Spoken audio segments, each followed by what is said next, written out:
जिन दिनों हम खेला करते थे उन दिनों में भी ये सब चलता था। सन 1933 की बात है।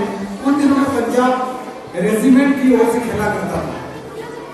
एक दिन पंजाब रेजिमेंट और सेंपर्स एंड माइनर्स टीम के बीच मुकाबला हो रहा था। माइनर्स टीम के खिलाड़ी मुझसे गेंद छीनने की कोशिश करते, लेकिन उनकी हर कोशिश बेकार हो जाती। इतने में खिलाड़ी ने गुस्से में आकर हॉकी स्टिक मेरे सिर पर दे मारी, मुझे मैदान से बाहर ले जाया गया।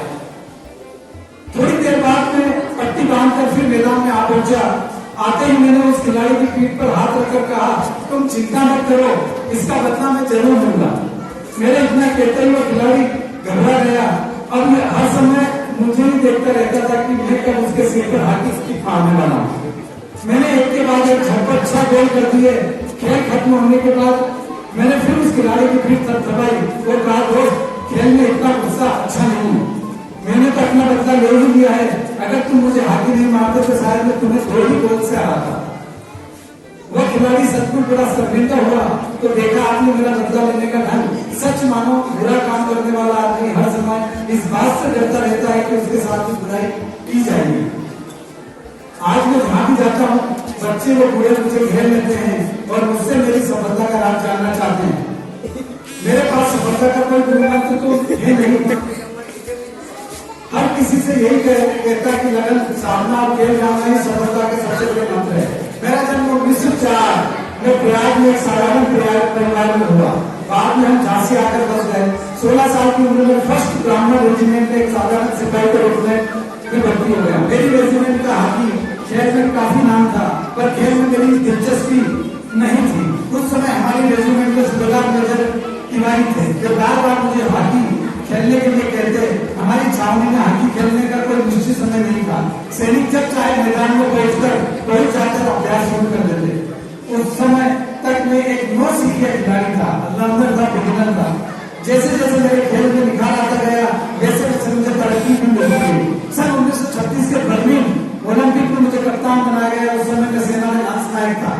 बर्लिन ओलंपिक में लोग मेरे हॉकी खेलने के ढंग से इतने प्रभावित हुए कि उन्होंने मुझे हॉकी का जादूगर कहना शुरू कर दिया। इसका यह मतलब नहीं कि सारे गोल नहीं करता था।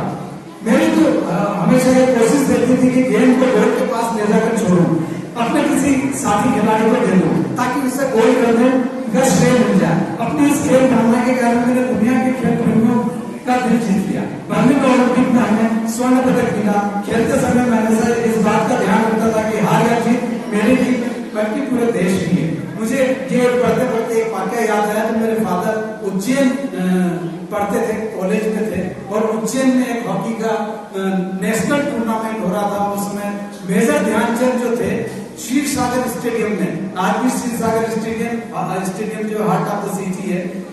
और मेरे फादर बताते हैं कि मेजर ध्यानचंद उसके चीफ गेस्ट थे। उसी में अलीगढ़ की टीम थी और मध्य प्रदेश की टीम थी। और उसमें अलीगढ़ की टीम ने मध्य प्रदेश की टीम के एक उसको खिलाड़ी को हॉकी मार दी थी। वो स्पॉट पे मुझे लगता है कि शायद उस टाइम उन्होंने बताया था कि वो बहुत ज्यादा घायल हो गया था और मैच रद्द करना पड़ा था। तब मेजर ध्यानचंद को बहुत अखरा था।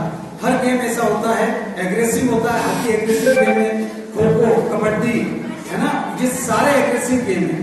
बट टीम स्पिरिट बहुत ज्यादा होना चाहिए। आपको पता होना चाहिए कि मेजर ध्यानचंद ने 39 की उम्र में हॉकी खेलना शुरू किया था। उन्होंने अपनी कैप्टनशिप में 8 मैच खेले हैं, है ना, और जिनमें से 7 में गोल्ड मेडल लाई है इंडिया। और इसीलिए इंडिया का जो स्पोर्ट्स है, वो जो हमारा नेशनल स्पोर्ट्स है, वो हॉकी है। मैंने भी अपने स्टूडेंटशिप में हॉकी खेला है। हॉकी में पैरों में बहुत ज्यादा लगती है। मैंने हर गेम खेला है और हर गेम खेलने की मेरी इच्छा है। बट हम लोग, हमारी पढ़ाई होने के बाद हमको सिर्फ 1 या 2 घंटा मिलता था। उतनी ही हमारी जिम्मेदारी थी और उतना ही हम खेल सकते थे। पर हम लोग खेलते थे खिलाड़ी भावना से, सीखने की भावना से। आप लोग सीखने की भावना से नहीं खेलते। मैंने देखा कल भी आपको, है ना। आप जब सीखेंगे किसी खेल को, तब अपने में उतार पाएंगे। चलिए नेक्स्ट कौन है?